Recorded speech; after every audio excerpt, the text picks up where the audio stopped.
Okay, welcome ladies and gentlemen to the second post-match press conference with the South African team. On my right I have head coach Jacques Nienaber and captain Kolisi. Hands up in the air nice and quick if you can. First question please. Okay, gentleman over here. Hi Jacques. Your hand up. Yeah, you can see it. that's me. Hi Jacques, congratulations for the win. Simon Walser, Midi Olympic. Once again, the bomb squad worked really well, and some players appear to have been better performers than the starters. Are you considering changing your starting team, because these guys from the bomb squad are always having a huge impact on the game? Yeah, like I've mentioned before, in terms of our team selection. Sometimes when we select a team and it's a 7-1, there's a big thing about the bench, or 5-3. It might be a 8-0 next week, or 4-4, or 6-2. But the main thing, it's a squad of 23 players, and everybody's got a role and a responsibility. So the fact that the bomb squad or the guys off the bench come onto the field is because the guys who started laid the foundation, you know. So. I think that's that sometimes people miss. They see the performance of the guys coming on, but you don't know how much the starters took out of the team that they play against. So, no, it is 100% something that we discuss with the players, and they understand how it works. It's not, we don't have an A and a B side, or it's not, the bench is not sometimes we will start with a guy like Ox, and then Kolisi on the bench. So we don't operate like that. Gentleman on the right, the back. Hi, Jacques. Just a question. 1 point victory against France, 1 point victory against England today. Was there a moment during the match that you were perceiving maybe this match slipping away, or there was always confidence and trust in what the guys were doing on the pitch? Thank you. Yeah, I think, yes, I must start with probably paying a lot of credit to England. I thought they were outstanding on the night. They had a very good tactical plan, and they really put us under a lot of pressure. And it's something that we will have to go and have a look at, and we will have to improve in terms of that. For if New Zealand decides to maybe use the same tactic.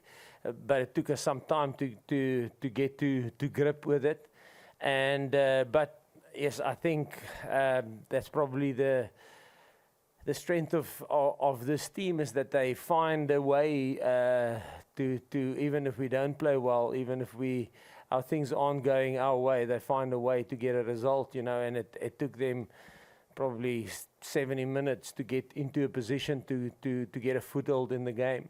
But the one thing they just refused to give up, and they fought to the end. So very, very proud of that. Gentleman on the left, up at the back. Thank you. Anesta Kurebirunji from Kao Sports in Uganda. Captain Sia. From the start of the tournament, there's been messages from the Rugby Africa president to the box. Not sure if you've been receiving them, but he's been showing support that Africa stands with you and wishes you all the best in the tournament. You've now qualified for the final. Have you been feeling the support of South Africa and the rest of the continent through your stay in France? Yes, definitely. We've definitely been feeling the support. We've been seeing the support. On our hotel, we have a video where, you know, where it's one of our sponsors gave us a screen so we can see the support, what's happening back at home. And we know the whole continent is honestly behind us. You know, some of the videos where people just sit and talk about how they feel and what it's doing for them. And I don't think there's any country in the world where people that don't have DSTV will go to a mall and all sit together, and people keep the mall open and they sit there and they watch us play, you know, people from different walks of life. And I think that is exactly what's fueling the team. And yeah, it's special because we know we're not only representing South Africa, but the whole continent in general. And if we do become successful, the whole of Africa does win. So we do see the support and we do appreciate it. Gentleman on the right, over here. Hi, Jacques and Sia. Antoine Talieu from Eurosport. The game was not very nice to see, and South Africa was not as good as 1 week ago. Do you consider this victory as a little miracle? Like, England is a world-class team. England is completely different to what they were a year ago. And they had an amazing game plan today, which we took long to get to adapt to. And these things happen, you know. The thing that I take out of this game is the fact that we're able to dig deep and fight to get that victory. And we're so grateful that we can be in a position to defend the cup again. I know a lot of teams wouldn't be able to get out of that and get a win like that. So doesn't matter how ugly it is or how ugly it is to watch the game. If we get a victory, there's not going to say that it was an ugly victory. It's going to say South Africa won, and that's all we take for next week, and that's all we needed. Okay, the gentleman at the back. That's right. Congratulations, Jacques and Sia. Sia, can I just ask you about Jacques ahead of his last week with the Springboks before he moves to Ireland? What has he brought to the party? We saw the emotion that he had at the end of the game. As a coach, what has he brought to you and this group? It's a tough one. You know each other from when he was 19. I was 18 years old. I was contracted with the Cheetahs, and then I got out. I was able to go to Western Province, and that's when I met Jacques. When I go to the institute, when I was 18 years old, turning 19, and him and Coach Rassi used to come to the institute. The institute is like. It's an academy, the Western Province Academy. That's where our foundation is a group. Eben was there, Franz Malebe. There's a lot of other guys who play professional that are there. So when Jacques and them came, it was normally the full contact day. We call it copper stamp. You had to show who you are. And I remember every time they came, it was intense. And I got to know him then already. And then as I went on, he became my senior coach. And one thing that I love about him is he goes far deeper than what's happening on the field. He got to know me, he got to know my family, he got to know my reasons why I do what I do. When he speaks to us as a team, him and Coach Rassi, they don't encourage us about tackle hard and all of that. We all know what that is. He goes on who am I playing for, what's driving us, and he knows my family, he knows my kids, he knows them by name, and he asks me how am I doing as a person, and that is why I can go and give everything for him on the field, because he cares about the person, he cares about Sia, the Sia from the township. He tries and brings him out of me every time I play, and for the teams, and especially in big moments, and he sits and he talks about each and every single player. Our journey, it's so special to be known as a person, not just as an object or just as a rugby player. And that's what he brings to this team. And the fact that he allows families to be around, how much he loves it to see our kids running around. I know some teams are not allowed to have families, but that kind of family environment, that's what he creates for us as this team. And I've enjoyed every single year that I've worked with him, and the tough times too, when he comes and calls me out, why didn't you work there? He's always honest, and it's always, I can't explain how much I've enjoyed. And it was tough when he went away for 2 years, but when he came back again, it's like we clicked. We didn't have to get to learn each other, him and Coach Rassi.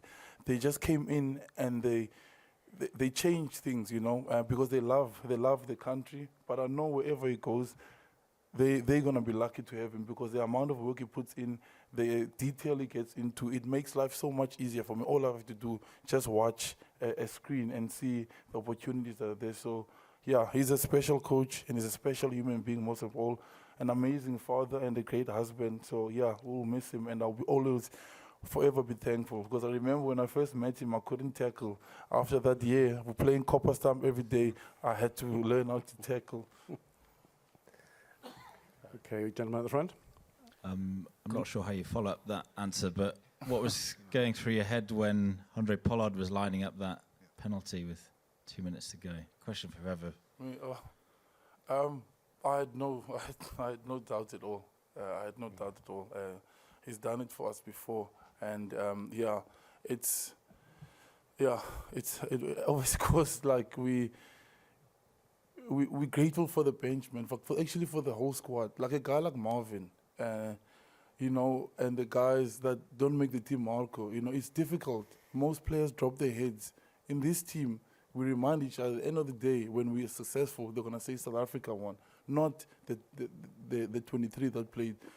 The picture that Marvin shows us each and every single week, you know, Marco, he works on what the other guys are doing. Those things make it all work for us. And the guys that, like we said earlier, that don't start, you know, they know when they come on, the opportunity is there. And we all have different roles in this team, and we respect that. So for us to get that scrum, for Oxy, you know, and Vincent and Bongi, Bongi has been amazing. I told him today, he's just grown since we lost Malcolm. His chest has just gone up and he's taken the position. He's been amazing. So this whole squad in general, the medical team has been amazing. The coaching staff, they prepared already for the next game, you know. And so, yeah, when Paulie took that kick, it was just relief, and also it gave us a lot of courage, because that lets us know that we can do it. We can fight no matter how tough it is. And Jacques, can you just... We move on. Next question, please. Congrats, Sia and Jacques. Sia, just one for you. Just a word on Ox scrumming, and Jacques, what was better for you? Pollard's line kick before RG's try or his penalty kick? Ox and the guys behind him have been special, you know, and we take pride in our scrums. It took a while, and I think the guys that started, we grinded as hard as we could, you know, and that's an important thing. We try and lay the foundation, and sometimes it's difficult. England was never going to lay down and let us go over them. And the guys that came on, they really took it to another level, like they did last week. To Oxy, Vinci, and Bongi, who went 80 again, it was really special, and obviously the guys behind him. Yeah, in terms of the kicks of Andre, I think both, Hendrik, because I think if we struggled to get a foothold in the game and to get things going, and we needed, almost like in the 2019 World Cup quarter-final, semi-final, you need a 60-meter maul, you need something special to break the game open, and I think that touch kick that set us up for the try. It's the only try that could score tonight. So in this weather and these conditions, I mean, to score a try against England, that's got an unbelievable defence, and that this is their first loss in this tournament, you know. So that was special, and then obviously big pressure on nailing that last kick for the win. Okay. Both. Hi, Jacques. On the left up here. Hi, Jacques. Your decision to remove your number 10 after 31 minutes, it was described as brave and brutal. But can you talk through the thinking there? Was it pre-planned? Was it game state? And if so, why? And how the player took it? How Mani kind of reacted to that? Yeah, I think like Sia said, that's the beauty of this group. We open and honest. And because we have the right players, the players accept it. Sometimes things aren't going your way. You know, we've done it with I can say numerous. We've done it with Bongi in 2018, where we took him off after 30 minutes. He was just for that specific day, he was just not on fire. You know, but he started the next week again. The same with a guy like Billy.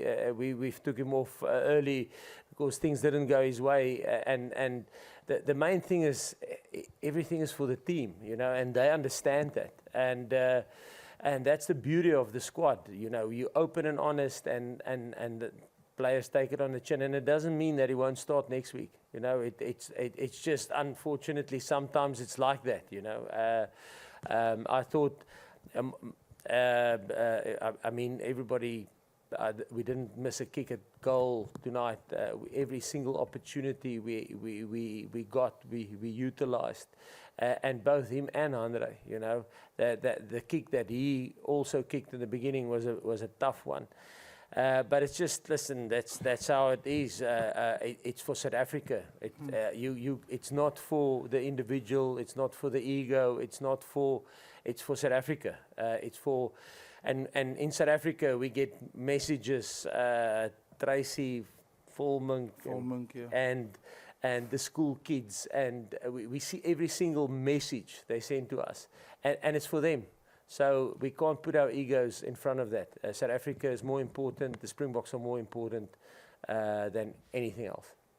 Okay, got time for one last question here on the front. Jacques, Jan de Koning. Is a team doctor got some extra hot tablets around? I think it might be a short supply in Paris tonight. Sorry? Is a team doctor got some extra hot tablets? They might be in short supply in Paris tonight. No, listen, definitely. No, it was tight. And again, credit to England. I mean, they were outstanding on the night in terms of what they did. And we had to dig deep. Could have gone either way. Okay, thank you, Jacques. Thank you, Sia. Thank you, ladies and gentlemen. The mix zone will open very quickly. Thank you. Thank you.